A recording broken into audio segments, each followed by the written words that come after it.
Welcome to Customer Value Cast, a podcast dedicated to helping you acquire, retain, and expand more customers by putting measurable value at the heart of your customer lifecycle. Join our host, Ross Fulton, founder and CEO of ValueWise, as he dives deep into how recurring revenue businesses are maximizing their growth and valuations with the industry's leading experts and pioneers.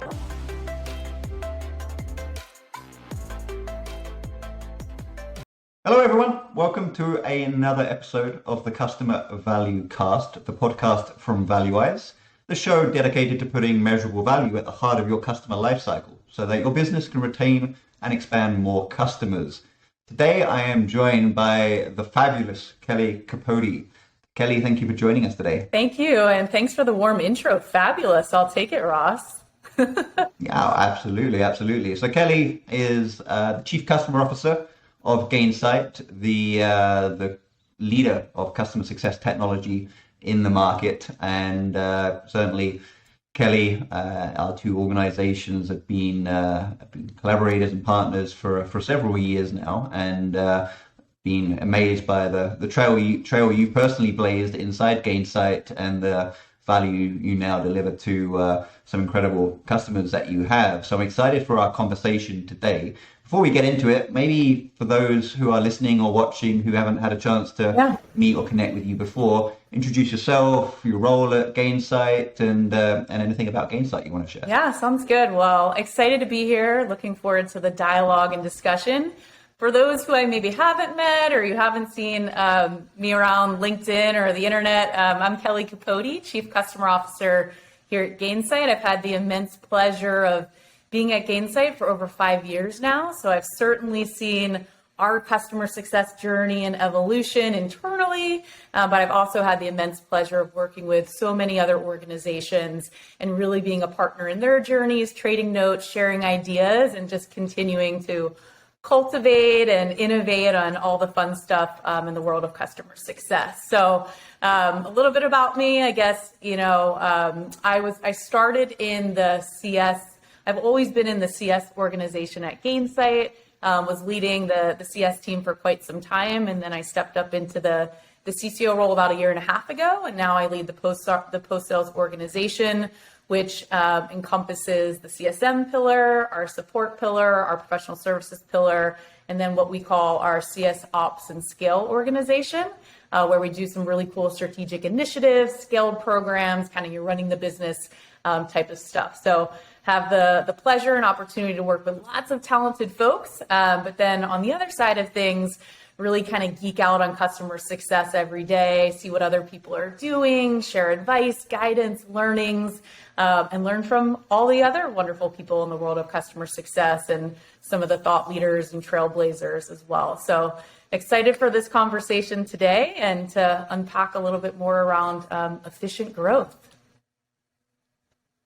Awesome. Yes, let's talk about efficient growth. So we're recording this, it is late June 2022, and as the world has been doing seemingly for living memory now, but it's doing some crazy things right now, and the economy is having an interesting moment. And so this theme, which is arguably perpetual for any business, but certainly has been is raising in priority, is this theme of efficient growth, which you can argue is sort of somewhat the contrarian stance to growth at any cost, which we all would love to be able to indulge in all the time.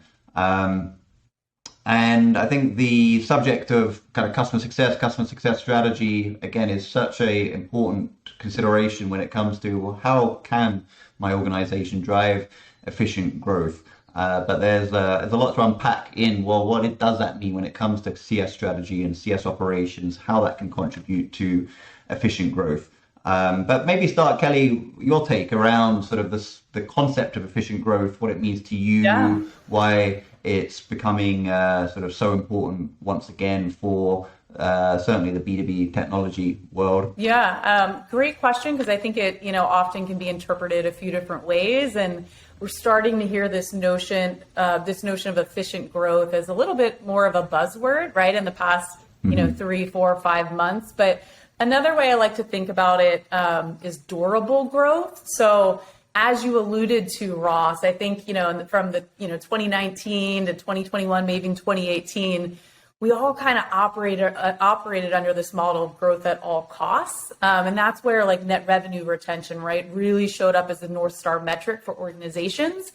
And while that's still important and it's still highly correlated to, enterprise value multiples, what we're starting to see is we're kind of reverting back to the world of that whole pre-COVID period in 2014 and 2017, where growth continues to be a differentiating factor.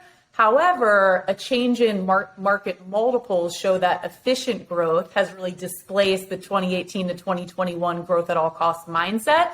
So we're kind of reorienting back to the pre-world of COVID, where quite frankly, if you think about it, at the end of the day, fundamentally businesses are supposed to be profitable, right? Like they're supposed to make money, they're supposed to be efficient. So we've gone from almost over-rotating to this one lever of growth, and from a metric perspective, net dollar retention, to also kind of equally starting to weigh in profitability and margins, right? And understanding like why both of those are important as we think about, it's not just like a now thing. I actually think like this is what organizations are realizing, because as we've seen kind of the growth roller coaster in the past several years, this model is actually what sets up businesses for long-term sustainable success.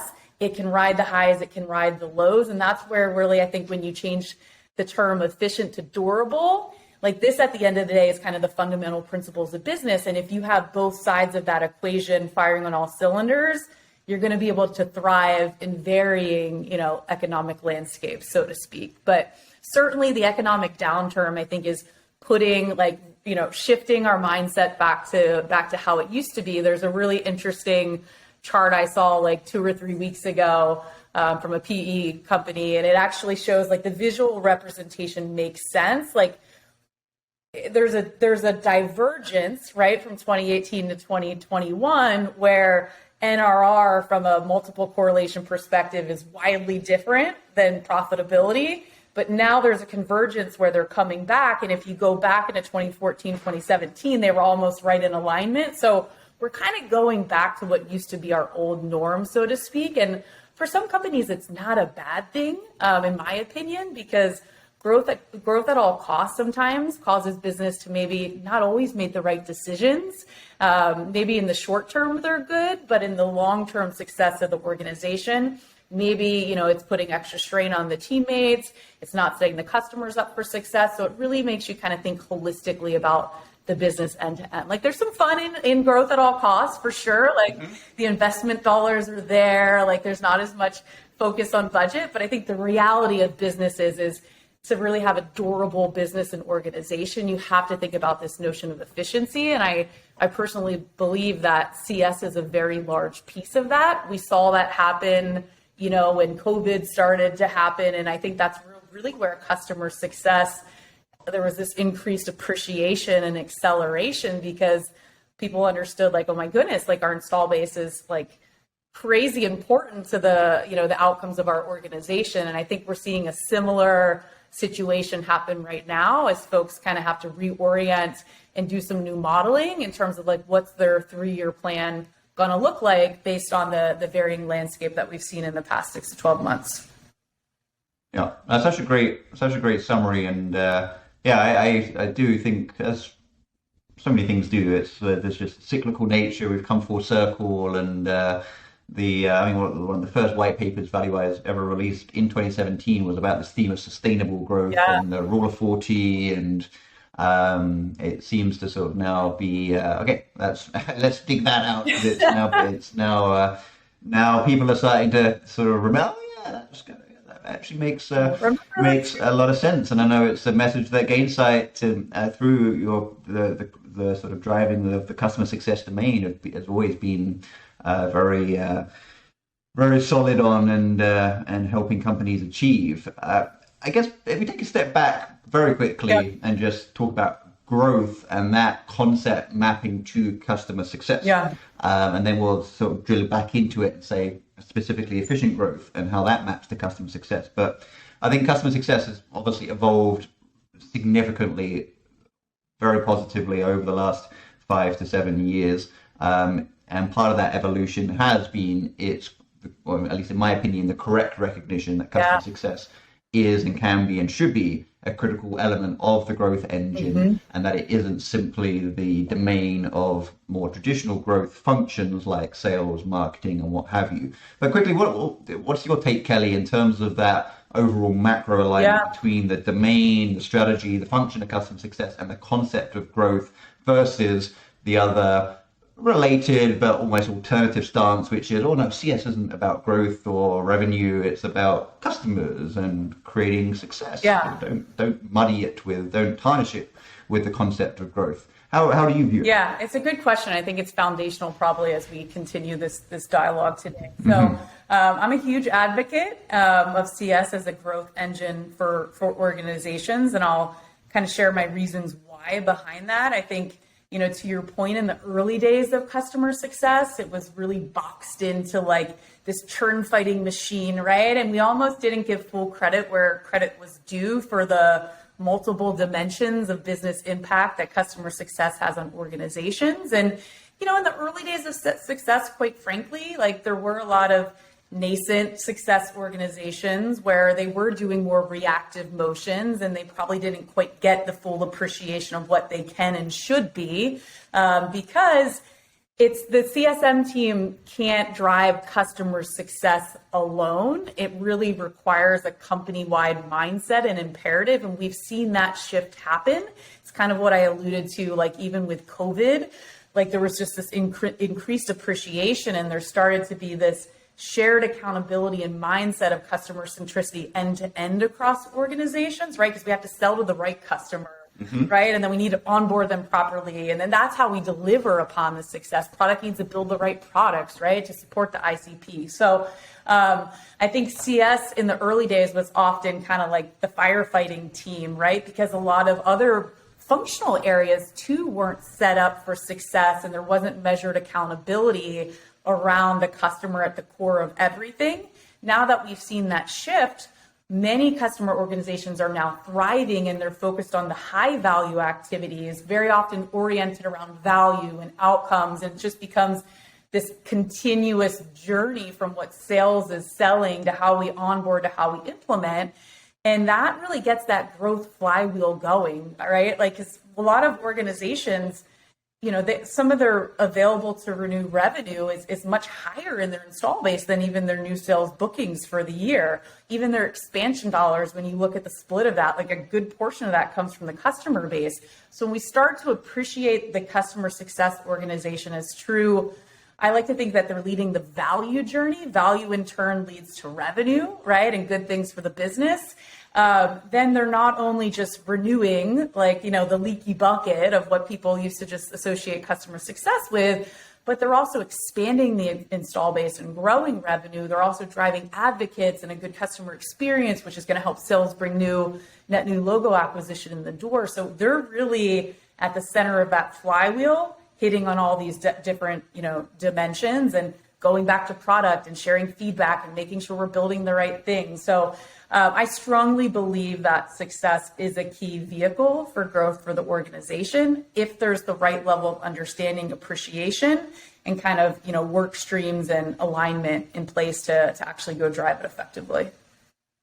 Yeah, no, another great summary, and amen to all of that. And so let's get back to efficient growth specifically, and sort of efficiency I think defined in terms of certainly profitability being a very key kind of principal theme, arguably metric within that definition of efficient growth. Yep.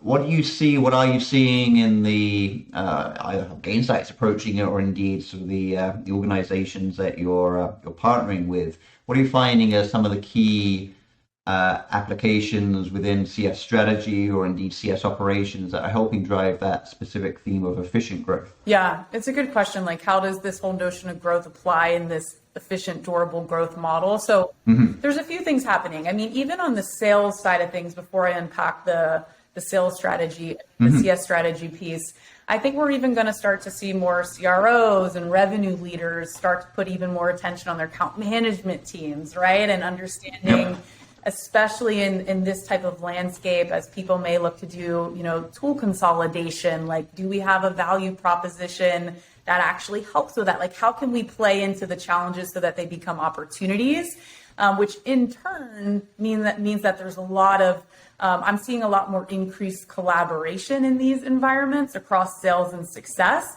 just given that it's a uniform understanding that we've got to really be really tight and intentional with what we're doing with our install base, to mitigate risk. So one of the big things, is making sure that you have a really strong risk escalation process in place across sales and success, so that we're preserving as much existing, revenue as possible.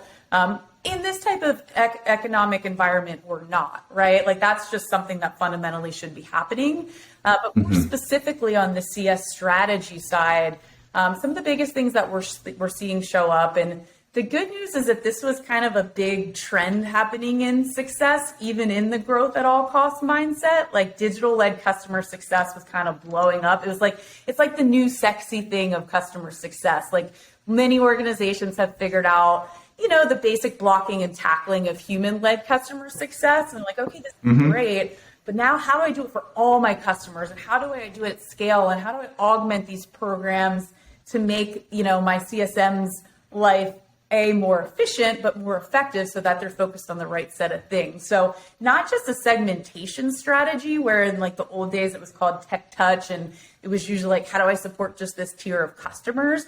But there was already a lot of energy happening around digital-led customer success as like a strategy and a program for organizations that it may support a certain tier of customers, but there's a more macro level mission where what they do is actually going to be applied across the entire customer base through programs, community, et cetera. So one of the biggest things, like, I think we're going to see that extended and amplified in terms of scalable ways to reach your customers. So digital-led CS programs, pooled models for customer success.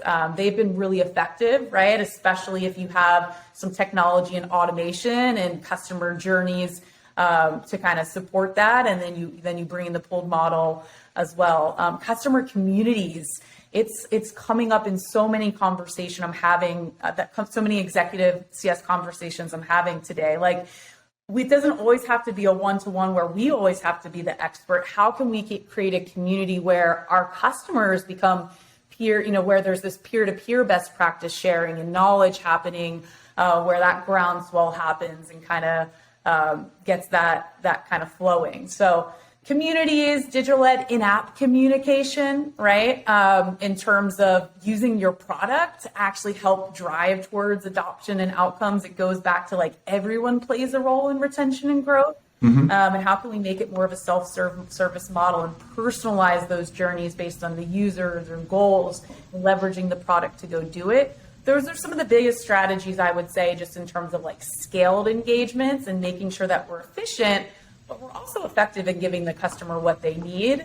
And then I'd say the other big bucket, I would kind of pin in this cross-functional alignment piece towards retention and expansion. So we touched a little bit on like the sales and CS interlock alignment around like account planning and risk mitigation and renewals planning. I think another interesting one that's starting to show up, especially in efficient growth, is the handshake between marketing and customer success.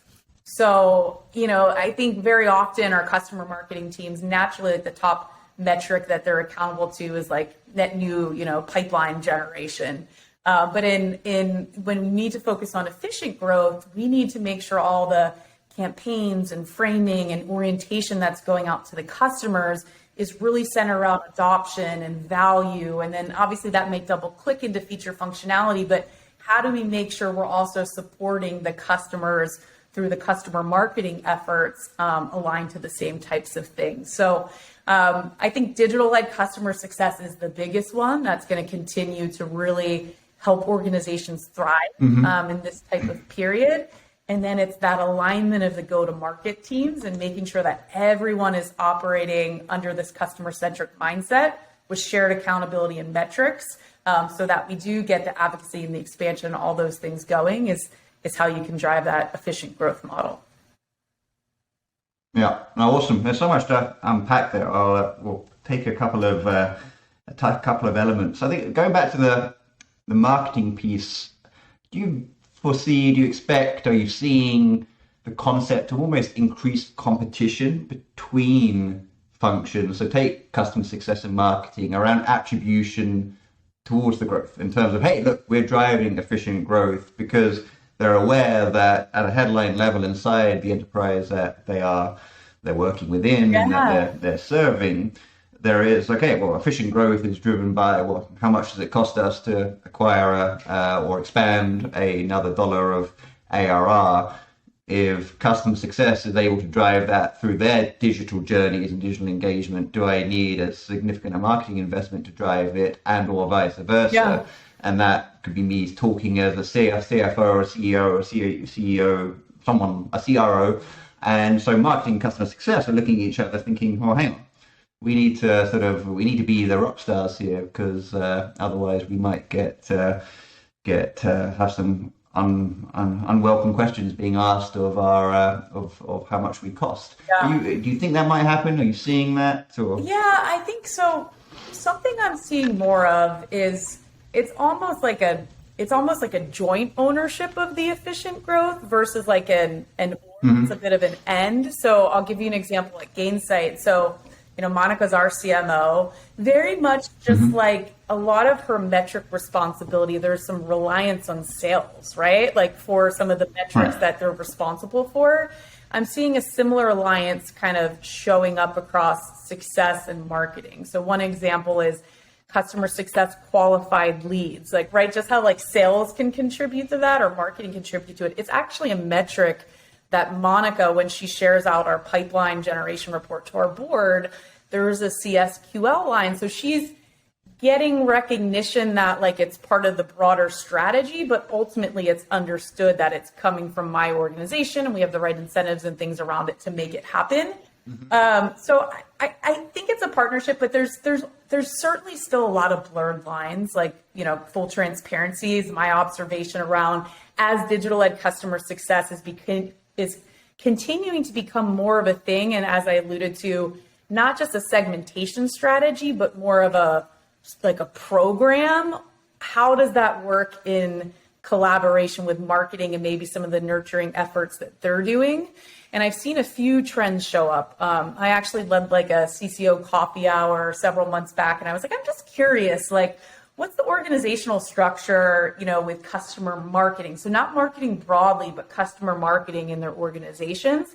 And about half the people on the call actually had shifted a good portion of customer marketing over to underneath of the success umbrella, whether it lives like under ops or an experience team or whatever, or their scaled programs team. Usually like the adoption nurturing programs and the advocacy piece. Advocacy sometimes reference management. And then the piece that was still staying in marketing, like classic marketing, was more the demand generation side, right, of selling new products. But when it comes to just value and adoption of the install base, I'm actually starting to see like kind of mini customer marketing teams more formally under success with like a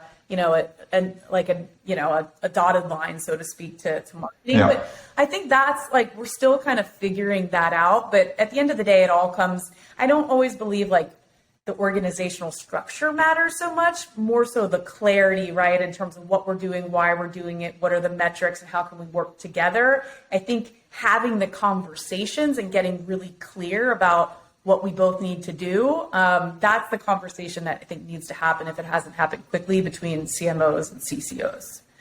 Thinking about it as like a partnership versus like we're both operating against different things, but how can we have a shared mission and support each other?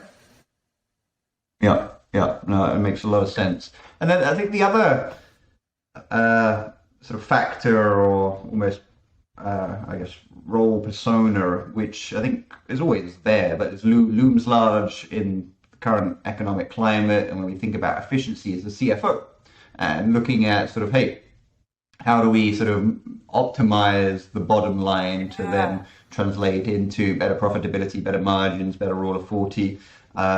And that, again, I guess, partnership, relationship, collaboration between the CS organization and the CFO is still relatively early in its evolution relative to sort of legacy partnerships between sales and CFOs and marketing and CFOs and so on.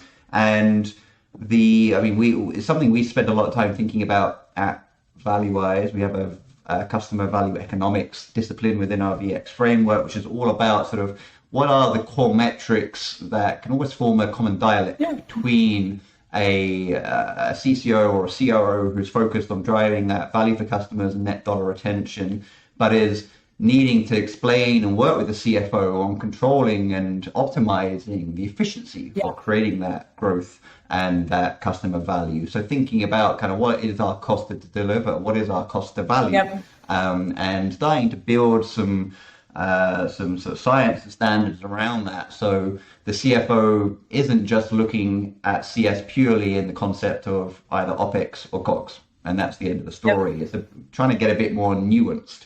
But do you see this, how are you seeing this kind of collaboration between the CS organization and the CFO today, and how do you maybe see it evolving, especially within this theme of efficient growth? Yeah, so I think it's a very fair statement to say like that relationship probably isn't as mature, right, as it is with like sales and marketing, like the typical like, alliances that have always kind of been there and stand the test of time.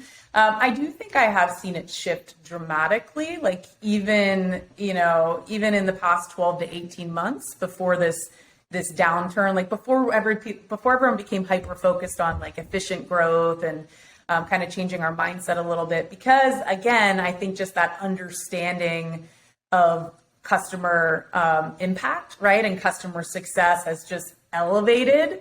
And I think CFOs, especially in SaaS, just are starting to better understand how critical that organization is to really, making sure that our product team is continuing to build the right things, right? Which at the end of the day is probably the number one thing that needs to happen in a business. Like if you don't have a product that's going to drive adoption of value of problems, and a lot of that feedback can be generally, the CS organization is a learning engine for the business. I think that's one piece of appreciation. And then B, if we have that team focused and trained and enabled the right way, then they are going to impact the different financial levers of the business. So I see it changing.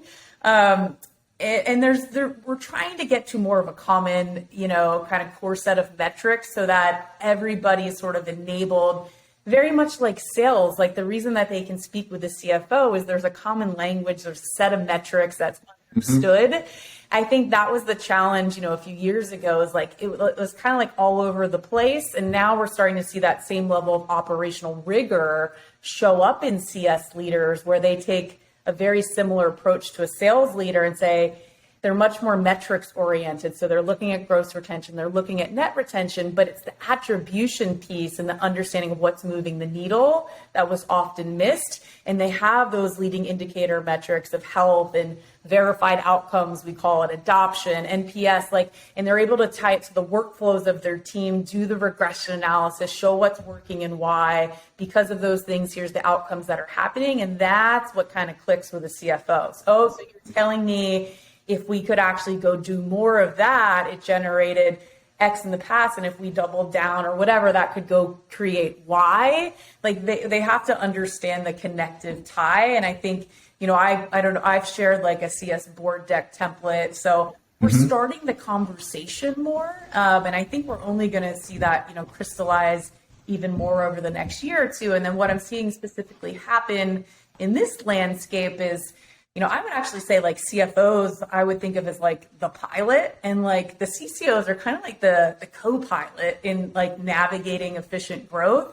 You may have heard Nick, our CEO, I think he wrote about this not that long ago, but a lot of CFOs and, financial functions are starting to think about like, we can't just think about it as like a 1-year annual plan, but it has to be a little bit more agile, right? Almost month to month, and having real-time regular conversations with your functional leaders to understand capacity, what impact, what are we hearing, right? So we can kind of iterate on the fly and make sure that we're consistently charting the course of what we need to go do in navigating this type of landscape. So I think that collaboration is going to increase just based on, what I'm seeing internally and with other, CCO leaders that I've spoken to in the past month. Yeah. No, I fully agree. I don't think, and again, arguably, just obviously, Kelly, what you and I live and breathe every day in our teams, our organizations, with our customers, but so this is undeniably got a bit of bias in it, but I don't think it's possible to over-index on the importance of the customer success strategy around adoption in this time where efficient growth is such an imperative. Because you look at the nature of growth through expansion, and it's been pretty standard now. It's recognized that just the efficiency of acquiring revenue and ARR, dollar of ARR through expansion versus net new, various numbers out there. Generally, they sort of circulate the 50% efficiency number. It's 50% more efficient to acquire a dollar of ARR through expansion than through net new acquisition. How do you drive expansion? Well, you drive expansion by creating value that's verifiable and measurable for customers, and you use that achievement of value to then structure the next set of outcomes that a customer can achieve, which they need to invest in, maybe through additional users, additional part of the product, whatever it might be, and that representing expansion revenue. It always driven through this concept around customer success. And I think it's a odd time in that it's one of the most exciting times to be in this domain and be leaders in this domain, and your customers be leading in this domain, because the importance of customer success is about to become very real. I feel like it had a moment that was recognized with COVID and that economic kind of like, what's happening? But it was fairly short-lived, especially in tech. By like July 2020, things have bounced back. Oh no, we're good. Off we go again. This is real. This is long-term. And I think now is the time. So it's exciting to watch. What's super interesting, I'll give like a little sneak preview of a blog post and some analysis we're about to share, I think here in a few weeks, is we just polled a bunch of CEOs of different companies, and we asked like where the most like decreased investment as they're trying to all get more efficient is going to happen.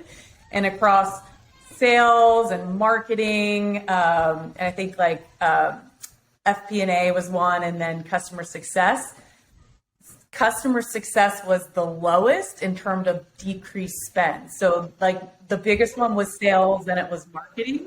I think, the biggest one was marketing, and then it was sales. So it was really interesting to see that most organizations actually aren't planning to really decrease spend and investment in customer success, or at least comparatively across the other functions, because again, they realize the criticality of what this means, especially in efficient growth market.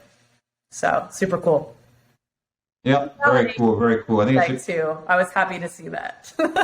Well, exactly. Yes, same for value-wise, but the science behind that is also, I think, rock solid and very, very sound. And the fact that yes, our businesses are there to support that is a happy cause. Yeah. So we'll wrap it up there. I think this has been awesome, Kelly. I know our listeners and viewers would have got a lot from this conversation. If anyone would be interested in following up with you or connecting with you as having sort of listened to this episode, how can people find you? I'd say the easiest way is to reach out to me on LinkedIn. So you can find me Kellie Capote. I love to, get connected with more people. Would be happy to take one-on-one conversations, invite you to some thought leadership, forums. We have Pulse conference coming up. Shameless plug I'll put for Gainsight Pulse, which is really just a thought industry conference. It's in August at Moscone in San Francisco. We also have a virtual option where tons of customer success folks can really geek out and share notes on all things customer success. But yeah, LinkedIn is probably the best way to reach me. You can also check out the Gainsight website, www.gainsight.com. I host a webinar series, which has tons of goodness there, and lots of other blogs and assets as well. So really appreciate you having me, Ross. No, of course. It's been always a pleasure, Kelly. And yes, I second Pulse. Is you can't miss that event. I've covered today and the wider domain around how to create value for customers and the customer success world. It's a great event. I'm looking forward to it. And thank you all for listening and tuning in today. And hopefully this has been useful to you. Please, check out Gainsight.com. They've got incredible resources on many of the concepts that we've talked about today. We've got some good ones of our own on valuewise.co. Check that out. Do reach out to Kellie if you have any further interest or conversations or discussion points on this subject. And I know Kellie will be happy to connect with some of our viewers and listeners. But for now, take care of yourself, and we'll see you next time.